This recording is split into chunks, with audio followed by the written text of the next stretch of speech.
Hi guys, అందరికి కూడా good morning.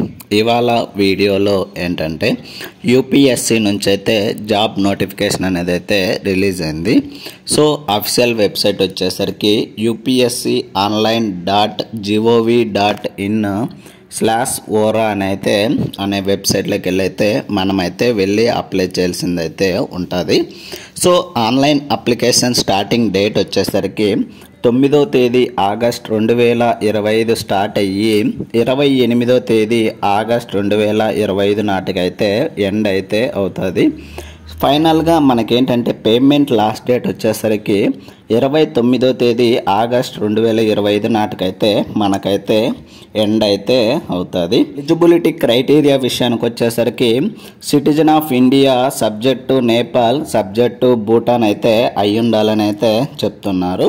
And next వచ్చేసరికి ఏజ్ లిమిట్ విషయానికి వచ్చేసరికి సో ఏజ్ లిమిట్ అనేది డిఫరెంట్ పోస్ట్ని బట్టి డిఫరెంట్ ఏజ్ లిమిట్ అనేది అయితే ఉంటుంది. సో మనం ఏంటంటే పోస్ట్ గురించి చెప్పుకునేటప్పుడు అయితే మనము వాటి యొక్క ఏజ్ లిమిట్ గురించి అయితే చెప్పుకుందాము. నెక్స్ట్ ఎడ్యుకేషనల్ క్వాలిఫికేషన్ వచ్చేసరికి సో ఇది కూడా డిఫరెంట్ పోస్ట్ని బట్టి డిఫరెంట్ ఎడ్యుకేషనల్ క్వాలిఫికేషన్ అనేది అయితే ఉంటుంది. సో పోస్ట్ గురించి చెప్పుకునేటప్పుడు ఆ పోస్ట్కి సంబంధించి ఏ క్వాలిఫికేషన్ ఉండాలనేది అయితే అక్కడైతే చెప్పుకుందాము. వచ్చేసరికి దీనికి ఎటువంటి ఎగ్జామ్ అయితే ఉండదు. సో మనకైతే ఫస్ట్ ఇంటర్వ్యూ అయితే కండక్ట్ చేయడం అయితే జరుగుతుంది. సో ఈ ఇంటర్వ్యూ వచ్చేసరికి 100 మార్క్స్కి అయితే కండక్ట్ చేయడం అయితే జరుగుతుంది. ఎవరైతే ఓసీ అండ్ ఈడబ్ల్యూఎస్ క్యాండిడేట్స్ ఉంటారో వాళ్ళకు వచ్చేసరికి 50 మార్కులు అయితే రావాలి ఇంటర్వ్యూలో. అండ్ ఎవరైతే ఓబీసీ క్యాండిడేట్స్ ఉంటారో వాళ్ళకు వచ్చేసరికి 45 మార్క్స్ అయితే రావాలి. అండ్ ఎవరైతే ఎస్సీ ఎస్టీ ఫిజికల్లీ హ్యాండిక్యాప్డ్ ఉంటారో వాళ్ళకు వచ్చేసరికి 40 మార్కులు అయితే రావాలి ఇంటర్వ్యూలో అయితే. అండ్ నెక్స్ట్ వచ్చేసరికి అప్లికేషన్ ఫీజు విషయానికి వచ్చేసరికి ఎవరైతే SC ST physically handicapped and women candidates ఉంటారో వాళ్ళకు వచ్చేసరికి ఎటువంటి అప్లికేషన్ ఫీజు అయితే ఉండదండి. సో వాళ్ళైతే ఫ్రీగా అయితే అప్లై అయితే చేయొచ్చు. అండ్ ఎవరైతే OC OBC and EWS mail candidates ఉంటారో వాళ్ళకు వచ్చేసరికి అప్లికేషన్ ఫీజు వచ్చేసరికి 25 రూపాయలు అయితే పేమెంట్ అయితే చేయాల్సిందైతే ఉంటుంది. సో ఈ పేమెంట్ అనేది వన్స్ పేమెంట్ చేసిన తర్వాత ఇది వచ్చేసరికి నాన్ రీఫండబుల్ అండి. సో పేమెంట్ అమౌంట్ అనేది అయితే ఎన్నికైతే రాదని అయితే చెప్తున్నారు. సో ఇది మనకు పేమెంట్ విషయానికి సంబంధించి ఫుల్ డీటెయిల్స్ అయితే. అండ్ ఎలా అప్లై చేయాలంటే మనం ఆల్రెడీ చెప్పుకున్నాము అఫీషియల్ వెబ్సైట్ upsconline.gov.in/ora అనే వెబ్సైట్లోకి వెళ్ళైతే మనమైతే అప్లై చేయాల్సిందైతే ఉంటుంది.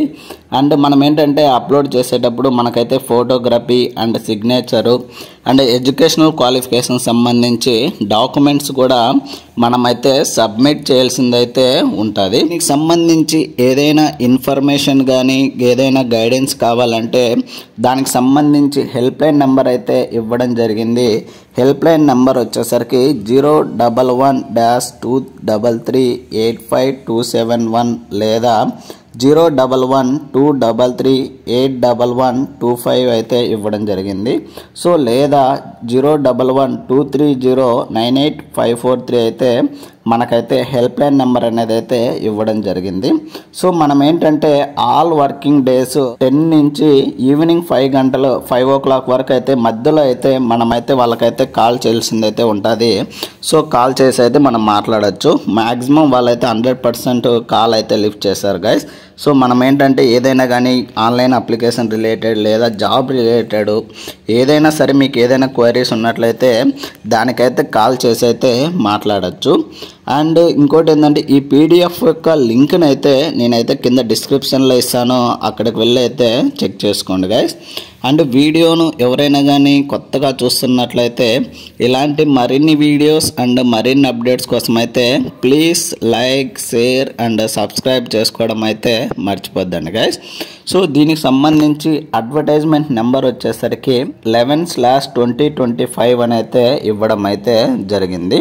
సో ఫస్ట్ పోస్ట్ వచ్చేసరికి మనకు ఇచ్చింది assistant director in national fire service college అని అయితే ఇవ్వడం అయితే జరిగింది. సో మొత్తం మనకు రిలీజ్ అయిన జాబ్స్ వచ్చేసరికి 3 వేకెన్సీ అయితే రిలీజ్ కావడం అయితే జరిగింది. సో అవి వచ్చేసరికి రిజర్వేషన్ వైజ్ ఓసీ వాళ్ళకు ఒక జాబు, ఈడబ్ల్యూఎస్ వాళ్ళకు ఒక జాబు, ఓబీసీ వాళ్ళకు ఒక జాబు అండ్ ఫిజికల్లీ హ్యాండిక్యాప్డ్ వాళ్ళకు వచ్చేసరికి ఒక జాబ్ అయితే ఇవ్వడం అయితే జరిగింది. అండ్ నెక్స్ట్ వచ్చేసరికి పే స్కేల్ విషయానికి వచ్చేసరికి లెవెల్ 7 అండి. యాజ్ పర్ 7th CPC ప్రకారం అయితే మనకైతే శాలరీ అనేది అయితే ఇవ్వడం అయితే జరుగుతుంది.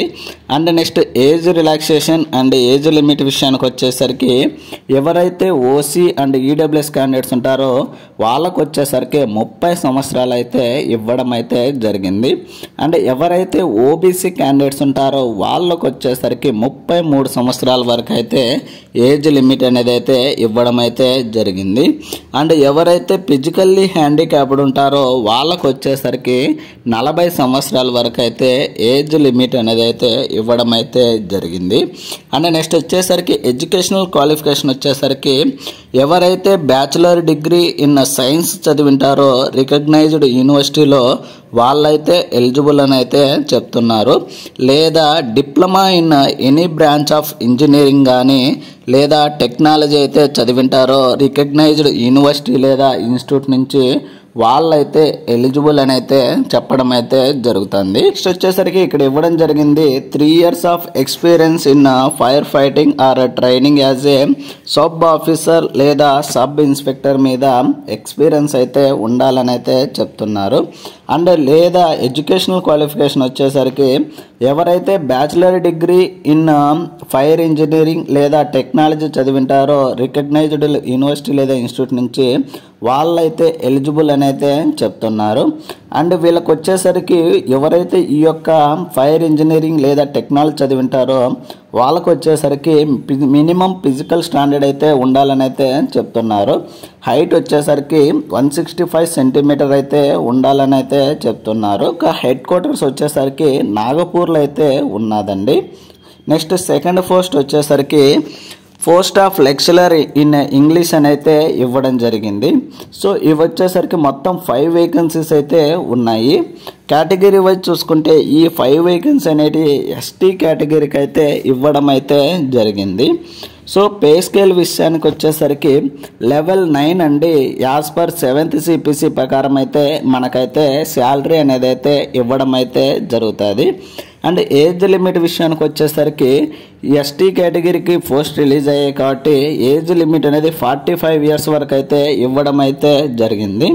సో నెక్స్ట్ ఎడ్యుకేషనల్ క్వాలిఫికేషన్ వచ్చేసరికి పోస్ట్ గ్రాడ్యుయేట్ ఇన్ ఇంగ్లీష్ చదివి దాంతోపాటు బీఈడ్ అయితే ఉండాలని అయితే చెప్తున్నారు. సో ఎవరైతే పోస్ట్ గ్రాడ్యుయేట్లో ఇంగ్లీష్ చదివి తో పాటు బీఈడ్ ఉంటుందో వాళ్ళైతే ఎలిజిబుల్ అని అయితే చెప్తున్నారు. సో దీని యొక్క హెడ్ క్వార్టర్స్ వచ్చేసరికి యూనియన్ టెరిటరీ ఆఫ్ లడక్ అని అయితే ఇవ్వడం అయితే జరిగింది. సో ఇది సెకండ్ పోస్ట్ సంబంధించి డీటెయిల్స్ అయితే. నెక్స్ట్ థర్డ్ వన్ వచ్చేసరికి post of lecturer in mathematics అని అయితే ఇవ్వడం జరిగింది. ఇవి వచ్చేసరికి మొత్తం 7 వేకెన్సీస్ అయితే ఉన్నాయి.